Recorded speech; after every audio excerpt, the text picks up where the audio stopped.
The call cut through the alpine silence like a blade. "Can you take the guest room?" she said. Her voice was light, almost playful, too clean for the words she'd chosen. I stood barefoot on the balcony of the villa. The Swiss lake stretched below me, still, expensive, indifferent, the kind of view people pay fortunes to pretend their lives are perfect. "Why?" I asked. A pause, half a breath.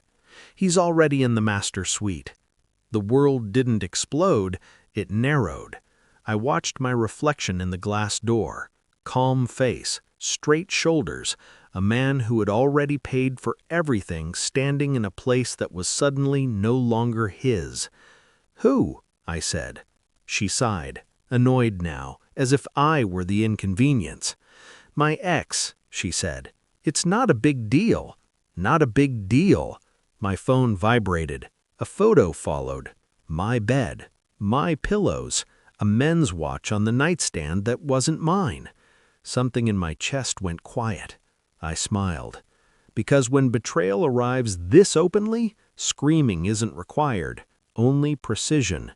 She'd always spoken about him vaguely, a chapter, a mistake, someone she'd outgrown. I'd believed her, because belief was easier than suspicion, because I wanted the future she described so confidently, marriage, family dinners, holidays that didn't feel like negotiations.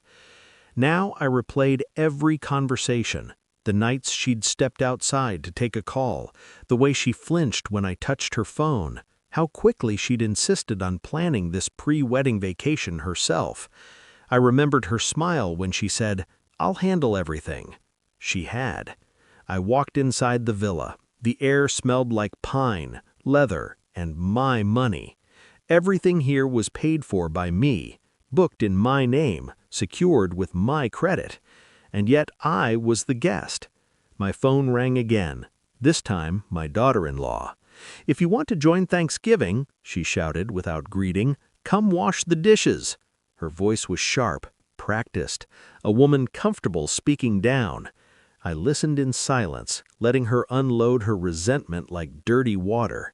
When she finished, waiting for submission, I said only one word, "Enjoy." Then I hung up. Two women, different roles, same entitlement. I felt no anger, only clarity beginning to sharpen. I didn't confront my wife-to-be, not yet. I watched her move through the villa later that night, confident, relaxed, secure in the assumption that I would swallow this like everything else. I smiled, kissed her cheek, told her I needed to make a few calls. In the guest room, I opened my laptop. Phone records first, archived messages, cloud backups she'd forgotten still synced to my tablet. They hadn't stopped talking, they'd only paused. I saw dates, times, inside jokes that never belonged to me, plans layered beneath lies. This wasn't a relapse, it was continuity. I forwarded everything to a private folder, screenshots labeled by date, conversations exported cleanly. Evidence doesn't need emotion, it needs order. The next morning I canceled things, florist, venue, catering. Each cancellation returned money to my account like a confession.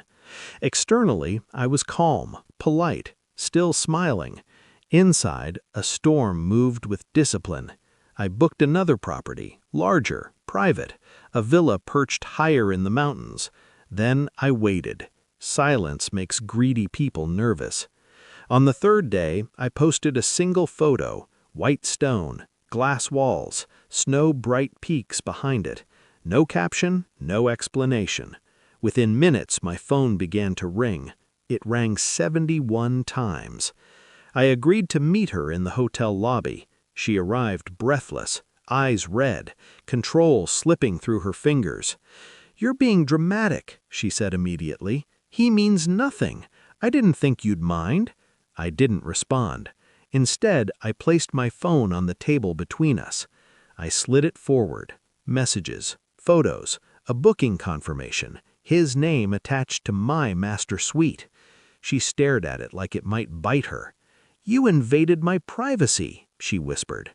I leaned back, folding my hands. "No, I said calmly. I reviewed my investments. Her mouth opened, closed. Tears followed right on cue. I love you, she said. I just didn't think you'd find out like this. I nodded. Of course not, I said. You weren't careful. You were confident. The truth hit her slowly.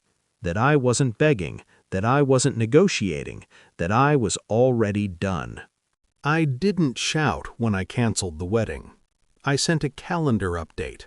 Event, wedding. Status, canceled. Reason, fraud. Then I blocked her. Her ex tried calling. I declined. My son called next, angry, confused, loyal to the wrong woman. You're overreacting, he said. She didn't mean it.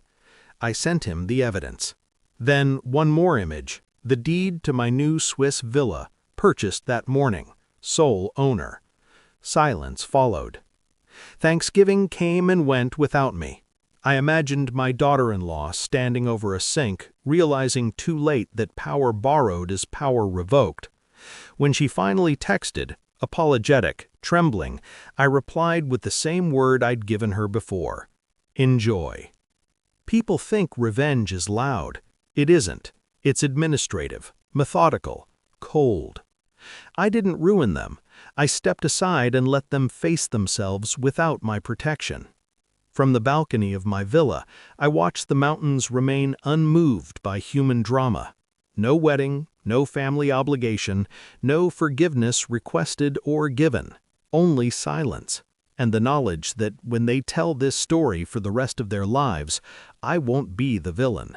I'll be the moment they realize they chose the wrong man to underestimate.